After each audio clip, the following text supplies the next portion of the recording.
کہ قدر انسان کی نہیں بلکہ اس کے ہنر کی ہوا کرتی ہے. قدر انسان کی نہیں بلکہ اس کے علم کی ہوا کرتی ہے. جس کے اندر جیسا ہنر ہوتا ہے، جیسا علم ہوتا ہے، دنیا اس کو اسی منزل پر رکھتی ہے. انسان ہونے میں تو ایک مزدور اور ایک عالم دین اور ایک بزنس مین، ایک ہنردار، سب برابر ہے انسانی اعتبار سے، مگر جو قدر انسان کی اگر کوئی ہوتی ہے تو وہ اس کے ہنر کے اعتبار سے ہوتی ہے. آدمی اگر کسی کے سامنے جھکتا ہے تو اس کے علم کی بنیاد پر، اگر کسی کی قدر کرتا ہے تو اس کے ہنر کی بنیاد پر. ہر کوئی نہ کوئی قدر کرنے کی وجہ رہتی ہے، کوئی نہ کوئی ہنر ہوتا ہے جس کی بنیاد پر انسان ایک دوسرے کا ادب و احترام کرتا ہے. خالی انسان کی کوئی قدر نہیں کرتا، کوئی اہمیت نہیں ہوتی جس انسان کے پاس کوئی ہنر نہیں ہوتا. داؤد علیہ السلام یہ اللہ کے نبی ہیں. ہر کوئی جانتا ہے کہ داؤد علیہ السلام یہ اللہ کے نبی ہیں، اور یہ بیت المال سے ان کا خرچہ چلتا تھا، اور لوگوں سے اپنی قوم میں معلوم کرتے تھے داؤد علیہ السلام کیسے ہیں، لوگوں سے معلوم کرتے تھے. خفیہ طور پر لوگ ان کی تعریف کرتے تھے. ایک مرتبہ جبریل امی بھیس بدل کر ان کے پاس آئے اور داؤد علیہ السلام نے ان سے پوچھا کہ اپنے بارے میں پوچھا وہ کیسے، تو جبریل امین نے بڑی تعریف کی، ٹھیک ہے مگر ان کے اندر یہ ہے کہ وہ بیت المال سے کھاتے ہیں. تو انہوں نے ادھر سے بیت المال سے اپنا خرچ بند کر دیا، بیت المال سے کھانا پانی سب ختم کر دیا، بلکہ ایک ہنر سیکھا. اللہ نے ایک ہنر ان کو سکھا دیا، یعنی ذرا بنانے کا. سب سے پہلے اگر کسی نے کوئی ذرا بنائی تھی تو داؤد علیہ السلام نے بنائی تھی. داؤد علیہ السلام لوہے کو موم کی طرح پگھلا دیا کرتے تھے، لوہار کا کام. داؤد علیہ السلام کے پاس یہ سب سے پہلے اگر کسی کو ہنر یہ ذرا بنانے کا یا لوہے کا ہتھیار بنانے کا تھا تو داؤد علیہ السلام کو اللہ نے عطا فرمایا تھا. داؤد علیہ السلام اسی ہنر سے اپنا پیٹ پالتے رہے، تمام اپنے پریوار کو پالتے رہے. جو بچتا تھا اس پیسے کو صدقہ خیرات کر دیا کرتے تھے. داؤد علیہ السلام یہ اللہ کے نبیوں میں سے ہیں، اور یہ حقیقت ہے جس کا جو ہنر ہوتا ہے اس کو پھر اپنے ہنر میں ہی رہنا اس کو اچھا لگتا ہے. جو انسان جیسی پوزیشن میں رہتا ہے اس کو ویسی ہی پوزیشن میں رہتے ہوئے اچھا لگتا ہے. جیسے لوگوں نے کہا کہ گندی نالی کا کیڑا اگر اسے عطردان میں بند کرو گے تو مر جائے گا، کیونکہ اسے گندی نالی میں ہی اچھا لگے گا. جس کا جیون شروع سے اگر گندی نالی میں گزرا ہو تو اسے عطردان میں اچھا نہیں لگتا، بلکہ وہ عطردان میں وہ مر جائے گا، کیونکہ اس کو اسی گندی نالی میں اچھا لگتا ہے. اگر کسی بہترین انسان کو جو جس کی اعلیٰ شان غذائیں ہوں، بہترین جگہ پر رہتا ہو، اسے جھوپڑی میں رہنے میں مزہ نہیں آئے گا. اس کو جھوپڑی پسند نہیں آئے گی. اور جو جھوپڑی میں رہنے والا ہو اور غربت کے مارا ہو، ایک دم سے حویلی میں اس کو بند کر دیا جائے تو اس کو حویلی میں بھی اس کا دم گھٹتے ہوئے میں نے دیکھا ہے. ہر انسان جو بھی ہو، جس پوزیشن میں اس کی زندگی گزرتی تو اس کو اسی پوزیشن میں اچھا لگتا ہے. ایک دیکھا ہوگا یہ منگتے مانگنے والے، بھیک مانگنے والے، گلی گلی دروازے دروازے جو بھیک مانگتے ہیں، اگر ان سے کہا جائے کہ محنت کر کے کھاؤ تو انہیں محنت کر کے کھانے میں مزہ نہیں آتا، کیونکہ ان کی لت پڑ گئی. جس میں عادت پڑ جاتی ہے تو اس کو اسی کام میں مزہ آنے لگتا ہے. جتنے یہ حرام خوری کر کے کھانے والے، حرام کا رزق ہیکتا کر کے کھاتے ہیں، ان کو محنت کر کے کھانے میں مزہ نہیں آتا جو ان کو حرام کے کھانے میں مزہ آتا ہے. جو لوگوں کا مال چھین کر کھاتے ہیں ان کو لوگوں کا مال چھین کر کھانے میں اتنا مزہ آتا ہے کہ وہ محنت کر کے کھانے میں اتنا مزہ نہیں آتا ہے. دیکھا ہوگا جو لوگ 420 کر کے پیدا کرتے ہیں تو ان کو ایمانداری میں مزہ نہیں آتا، اور جو لوگ جیسی زندگی جس ماحول میں انسان اپنے آپ کو ڈھال لیتا ہے تو اس کو اسی ماحول میں اچھا لگتا ہے. یہ ساری باتوں کے تحت ایک بات یاد آئی. ایک بہت بڑے بادشاہ، ان کا ایک ہی شہزادہ تھا، اکلوتی اولاد، بادشاہ کی اکلوتی اولاد، شہزادہ تھا، ساری سلطنت کا مالک بننے والا تھا. ایک بادشاہ کی اولاد تو بادشاہ ہی ہوا کرتی، مگر یہ بھی حقیقت ہے کہ انسان जैसी हालत में रहता है तो उसकी उसी हालत में रहना पसंद करता है। रास्ते गलियों में घूमने के लिए निकला, एक फकीर की लड़की थी, एक फकीर थी, भीख मांगने वाली की लड़की। उस लड़की का बाप भीख मांगकर अपनी जिंदगी गुजारता था, साथ में उसकी बेटी भी भीख मांगा करती थी। बादशाह की नजर उस भीख मांगने वाली लड़की के ऊपर पड़ी तो उसकी दिल में ख्वाहिश पैदा हुई, इश्क का एक तूफान जाग गया उसके सीने में। शहजादे के सीने में एक इश्क का तूफान जागा और उसने सोचा कि एक फकीर की लड़की है तो क्या हुई, भीख मांगती तो क्या हुआ, मैं उससे शादी कर लूंगा। ये गरीब है, कल ये मेरे साथ बादशाहत के तख्त पर बैठेगी, बादशाहत के तख्त नशी हो जाएगी।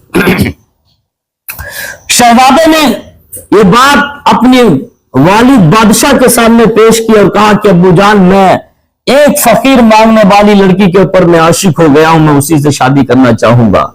बाप ने बारहा समझाने की कोशिश की, बेटा तुम्हें अल्लाह ने जिस वकार में रखा है, जिस औकात में, जिस हैसियत में पैदा किया, तुम्हें तुम्हारे लिए अल्लाह ने जोड़ी भी उसी हैसियत में कोई ना कोई बनाई होगी। कुफू बहुत जरूरी है, तुम्हारी शादी मैं अपने हिसाब से, अपनी बराबरी के हिसाब से करूंगा, उसके भीख मांगने वाले से ना करो। मगर शहजादा जिद पर अड़ गया, उसने कहा नहीं अब्बू जान, मैं शादी करूंगा तो करूंगा, उसी भीख मांगने वाली के साथ करूंगा, वरना मैं शादी नहीं करूंगा।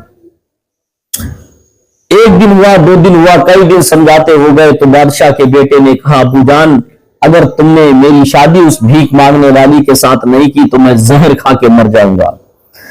इकलौती औलाद बादशाह की थी, बादशाह को अपनी औलाद के सामने सर झुकाना पड़ा, बादशाह को अपने बाप की बात को मानना पड़ा। कहा बेटा ठीक है, तेरे जिद के सामने अपने सर को मैं खम करता हूं, अगर तेरी तमन्ना है कि तेरी शादी एक भीख मांगने वाली फकीरन के साथ किया जाए तो मैं तेरा निकाह, तेरी शादी उस फकीर से कर दूंगा, उस भीख मांगने वाली के साथ कर दूंगा। फिर भी बादशाह ने कहा बेटा अपनी जिंदगी के बारे में, आगे के बारे में सोच ले।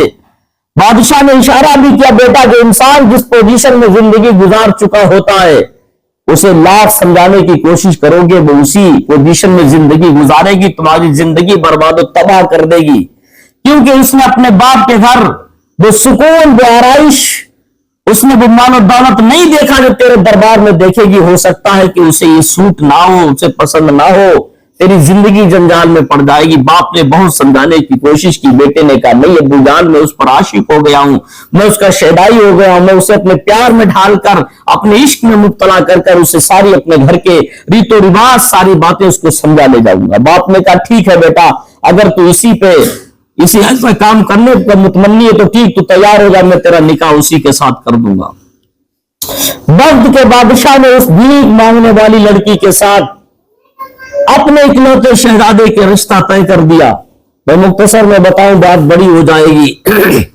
जब रिश्ता तय हो गया, शादी हो गई, होने के बाद वही भीख मांगने वाली फकीर उस महल में जैसे उसने कदम रखा, बादशाह के दरबार में एक रानी बनकर उसने फकीरन ने कदम रखा। मांगने वाली गली गली कूचे कूचे रोटी का टुकड़ा मांगने वाली ने जब बादशाह के घर में एक शहजादी, एक रानी बनकर कदम रखा, बादशाह के बेटे से शादी हुई, बादशाह की बहू बनकर जैसे महल में आई, आने के बाद उसका रूम दिया गया बेहतरीन, आलीशान बादशाहों के तो रूम होते हैं, शानदार कमरे में बैठी। 1 दिन हुआ, 2 दिन हुआ, वही बादशाह के बेटे की शहजादी रानी साहिबा बीमार हो गई।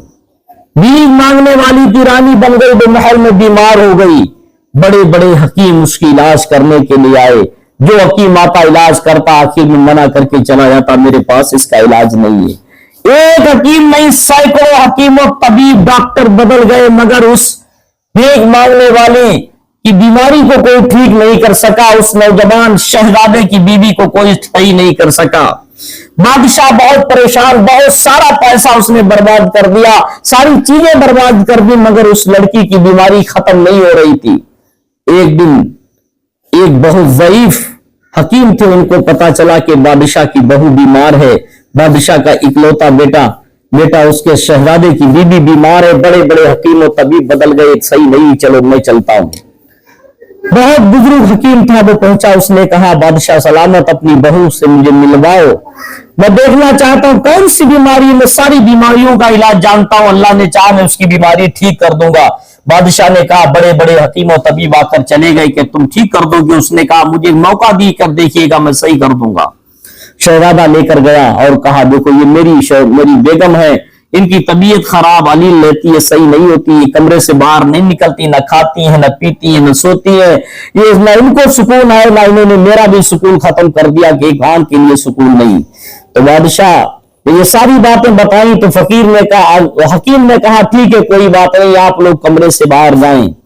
थोड़ी देर के लिए हकीम ने कमरे को बंद किया। उस रानी जो फकीरन थी, मांगने वाली शहजादे की बीवी थी, उससे थोड़ी गुफ्तगू करने के बाद बादशाह के दरबार में जो हकीम आया था, बुजुर्ग था, हकीम था, समझ गया इसकी बीमारी क्या, समझ गया, कमरे से बाहर आया, बादशाह को बुलाया और कहा देखो मैंने तुम्हारी बीबी की बीमारी को तलाश कर लिया है।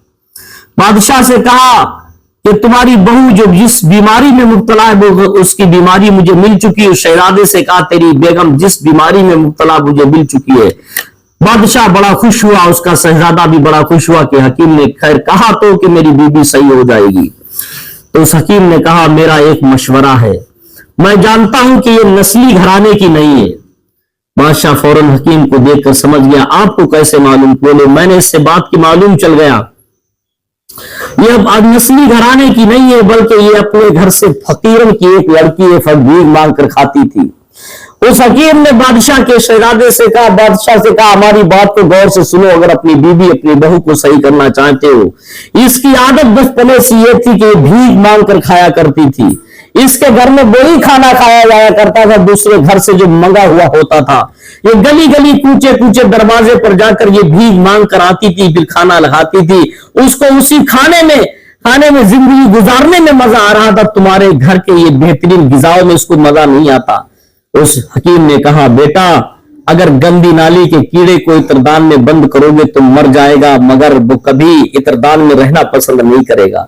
बेटा ये ऐसी भीख मांगने वाली तुम्हारी बीबी है, इसको भीख के खाने में वो मजा आता है, इसको मगे हुए खाने में वो लज्जत आती, वो तुम्हारे घर के शाही खाने में इसको वो लज्जत नहीं आती। तो बादशाह ने कहा हकीम साहब ये सही कैसे होगी? बोले इसकी एक तदबीर हमारे पास है। हकीम से ने कहा एक तदबीर, एक सूरत हाल एक ऐसी जिससे सही हो सकती है। बादशाह ने कहा हकीम साहब फौरन मुझे वो सूरत से आगाह कीजिए, कौन सी सूरत है? तो हकीम ने कहा ऐसा करो, जब भी शाम हो तो अपने उसी रूम के अंदर जितने ताखे हैं हर ताक में रोटियों का एक एक टुकड़ा सजा दिया करो, थोड़ी थोड़ी रोटी के ऊपर सब्जी रख दिया करो। उसके बाद तुम कमरे में छुप कर देखना कि ये तुम्हारी बीबी खाना खाती या नहीं खाती, इसकी बीमारी सही होती नहीं सही होती है। हकीम के कहने के मुताबिक उस शहजादे ने अपने रूम के अंदर जिसमें उसकी बीबी रहती थी सारे ताक में थोड़ी एक एक रोटी का टुकड़ा, उस पर थोड़ी थोड़ी सब्जी रख दी। अब रात में छुप कर उस बादशाह के बेटे ने शहजादे ने देखा हकीम ने आखिर ताक में रोटी और सब्जी क्यों रखवाई है, इसकी वजह, इससे इलाज कैसे हो सकता है? जब छुप कर देखा उस शहजादे ने तो वही उसकी बेगम हर ताक के पास जाती और हाथ फैला कर कहती है अल्लाह के राह पर मुझे दे दे, मुझे भूख लगी है। ताक के सामने रोटी मांगती है और उसी रोटी को उठाकर खा लेती है। हर ताक के पास हाथ फैलाकर खड़ी होती कि अल्लाह की राह पर मुझे दे दे ताकि मैं खाकर अपना पेट भर सकूं। बादशाह के बेटे शहजादे ने जब ये मंजर देखा समझ गया, बोले वाकई हमारे वालिद ने सही कहा था, जिसकी जो आदत होती वो कभी उसकी आदत नहीं छूटती है। जिसकी भीख मांगने की आदत अगर पड़ जाती है तो उसका पेट, उसका गुजारा भीख मांग कर ही होता है। जिस कीड़े की आदत गंदी नाली में रहने की होती है उसे इत्रदान में कभी अच्छा नहीं लगता है। जिसको बेइज्जती के साथ जीने में मजा आता है उसे इज्जत की जिंदगी पसंद नहीं आती है। जिसको हराम की रोजी इसके मुंह में लग जाती है उसे हलाल की रोजी में खाने में मजा नहीं आता है। अल्लाह ताला हम सबको हिदायत दे। इस वाक़ये से, इस बयान से बताने का मेरा मकसद सिर्फ यही है, नस्ली और असली इंसान में जमीन और आसमान का फर्क होता है। जो इंसान नस्ली हुआ करता है उसकी आदतों हरकत में भी असर हुआ करता है। एक नकली और असली इंसान की हर अदा में फर्क हुआ करता है। असली इंसान की हर अदा प्यारी होती है। असली जो नस्ली इंसान होता है उसकी दुश्मनी भी मेरे बुजुर्गों ने लिखा अच्छी होती है।